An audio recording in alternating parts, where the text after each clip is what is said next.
북한이 군사행동계획을 예고한 지 이틀 만에 연평도 앞 북한 해안포 포문을 가린 위장막이 이렇게 사라졌습니다. 북한 해안포는 북한의 대남 도발 카드 중 하나로 거론됩니다만 우리 군은 아직까지 북한의 군사도발 움직임은 없다고 보고 있습니다. 하지만 북한의 말폭탄은 계속되고 있는데요. 북한 관영 매체는 오늘 우리 정부를 향해 분별을 잃었다고 비난했습니다. 우리 정부가 남북 공동연락사무소를 폭파한 걸 비난하자 1000만 번 응당한 짐벌이라며 이런 반응을 내놓은 겁니다. 여기에 앞서 오늘 오전 문재인 대통령은 김현철 통일부 장관의 사표를 수리했는데요. 먼저 이한길 기자가 북한의 해안포 관련 소식부터 보도합니다. 오늘 낮 연평도에서 약 10km 떨어진 북한 개머리 해안의 모습입니다. 일부 포대의 포문을 가리고 있던 위장막이 사라졌습니다. 위장막을 쳐놓았던 어제와는 확연히 다릅니다. 북한군 총참모부가 접경 지역에서 군사훈련을 다시 시작하겠다고 예고한 지 이틀 만입니다. 군 관계자는 현재로선 환기나 장비 점검 차원으로 보고 있다며 다른 특별한 움직임은 없다고 밝혔습니다. 북한은 이틀 전 청와대 등이 북한을 향해 비판을 내놓은 뒤 처음으로 우리 정부에 대한 반응을 내놨습니다. 관영 매체인 조선중앙통신사 논평에서 첫 단계 조치에 불과한 물리적 행동에 남조선 당국이 분별을 잃었다며 절간에 돌부처도 웃길 추태를 부리고 있다고 했습니다. 다만 담화문 등의 공식 입장은 나오지 않았습니다. 군과 정보당국은 연락사무소 폭파 이후 북한이 남측 반응을 살피고 있는 것으로 보고 있습니다. 앞서 북한군 총참모부는 개성 금강산 지역 군대 배치, 지피 복원 등도 예고하면서 빠른 시일 내에 당 중앙군사위원회의 비준을 받겠다고 했습니다. 이 때문에 이르면 이번 주말 열릴 것으로 보이는 북한 노동당 중앙군사위원회 관심이 쏠립니다. JTBC 이한길입니다. 워싱턴에 가 있는 이도훈 한반도 평화교섭본부장은 오늘 스티븐 비건 미 국무부 부장관을 만났는데요. 바로 워싱턴 가보겠습니다. 임종주 특파원, 두 사람 오늘 비공개로 만난 건가요? 네, 이곳 시간으로 어제 오후, 한국 시간으로는 오늘 오전이 되겠습니다만 이도훈, 비건 두 사람이 만났습니다. 한미 수석대표 간 협의는 국무부 청사가 아닌 외부에서 이뤄졌습니다. 여기까지는 한미 외교 소식통을 통해 확인됐습니다. 그러나 어떤 내용을 논의했는지는 양측 모두 철저히 함구하고 있습니다. 네, 일본 언론이나 일각에서는 대북 제재 완화를 미국에 우리가 요청한 거 아니냐 이런 얘기도 있던데 어떤 내용을 논의했는지 좀 알려진 게 있습니까? 네, 구체적으로 알려지진 않았지만 이번 회동에선 한반도 상황을 관리하는 차원에서 정세가 더 악화하는 것을 막기 위한 논의가 1차적인 초점이 된 것으로 보입니다. 또 논란이 되고 있는 워킹그룹 운영 문제도 논의됐을 수 있습니다. 그러나 대북 제재 완화 요청이 구체적으로 거론됐는지는 확인이 필요한 부분입니다. 일단 외교 당국은 추측에 불과하다며 언급하지 않겠다는 입장입니다. 네, 그런데 이런 상황에서 군사적 대응을 할 수도 있다는 그런 가능성을 내비치는 언급이 미 국방 당국자에게서 나왔다고요? 네, 그렇습니다. 데이비드 헬비 미 국방부 인도태평양 안보차관보 대행이 언론 간담회 자리에서 우선 남북 연락사무소 폭파를 비롯한 북한의 최근 행보를 비상한 위협이라고 평가했습니다. 이어 한미연합훈련 재개와 군 전략자산 전개에 대해 동맹인 한국과 지속해서 이야기하고 있다고 답했습니다. 네, 이번 국면에서 미 당국자가 군사적 대응 가능성을 공개적으로 언급한 건 처음 아닙니까?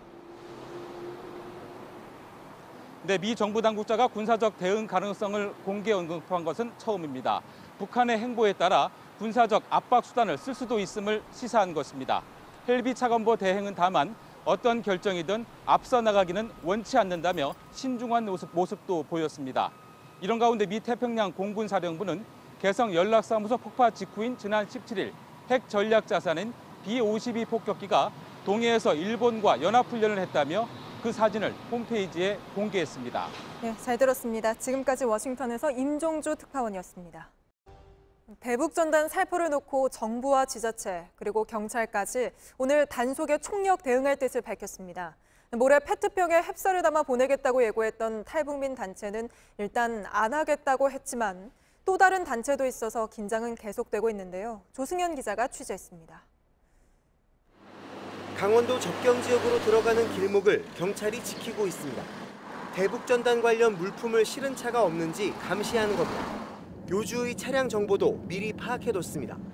철원과 화천, 양구, 인제, 고성 등 강원 접경지역 5곳에 경찰 200여 명이 깔렸습니다. 강원도는 오늘 접경지역 전체를 재난안전법상 위험구역으로 지정했습니다. 한마디로 요약하면 원천 봉쇄가 기본 원칙이 되겠습니다. 비라를 뿌리는 것을 아예 못하게 하겠다는 건데요. 앞서 경기도의 조치와 함께 모든 접경 지역이 차단된 겁니다. 북한 인권 활동도 중요한데 선을 넘어서는 이런 활동들은 우리 도민들의 안전이라는 측면에서 허용할 수가 없고 그래서 원천적으로 좀 봉쇄해야 되겠다. 경기도는 포천 현장을 급습해 전단 살포용 가스통 사용을 금지하는 행정명령을 집행하기도 했습니다. 지자체의 강력한 요청에 탈북민 단체 큰샘은 모레로 예정했던 햅쌀 보내기 행사를 잠정 보류했습니다. 또 다른 탈북민 단체 자유북한운동연합은 오는 25일 대북전단 살포를 강행할지 입장을 밝히지 않고 있습니다. 판문점선언 그거는 문재인 정권하고 그 김정은이 한 회담이지 우리 민간하고는 관계없지. 우리 민간 NGO 단체니까. 지자체에 이어 정부도 강경 대응을 예고했습니다. 현장 대응 등 단속을 강화하는 한편 남북교류협력법 등 위반에 대한 처벌을 병행하여 전단 등 살포 행위를 엄정하게 차단하고 법무부도 공무집행방해 혐의를 적용해 수사하라고 검찰에 지시했습니다. 민감용 경찰청장은 국회에 출석해 엄정 사법 처리를 약속했고 여당은 이 단체들의 자금 출처 조사를 촉구했습니다. JTBC 조승현입니다.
트럼프 미국 대통령이 북미 관계를 망친 건 볼턴이라며 원색적인 비난을 내놨습니다. 어제 뉴스룸에서 보도해드린 존 볼턴 전 백악관 국가안보보좌관의 회고록에 대해 완전 소설이라고 주장하며 반격한 건데요. 이영희 기자가 전해드립니다.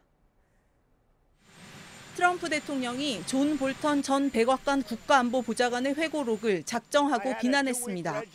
볼턴 전 보좌관이 쓴 대부분은 트럼프 자신이 말한 적 없는 것들이라며 완전히 소설이라고 몰아세웠습니다. 트럼프 대통령에 대해 비핵화엔 관심도 없고 북미 정상회담을 홍보 행사 정도로 생각했다는 주장에 대해선 역공을 폈습니다.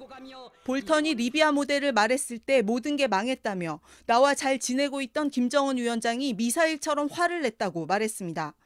선 핵포기 후 보상을 골자로 한 리비아식 비핵화를 제시한 볼턴 전 보좌관이 북미 관계를 망가뜨린 장본인이란 겁니다. 자신이 볼턴 전 보좌관에게 도대체 무슨 생각이었느냐고 따졌고 볼턴 전 보좌관이 사과했다며 그때 해임했어야 한다고도 주장했습니다.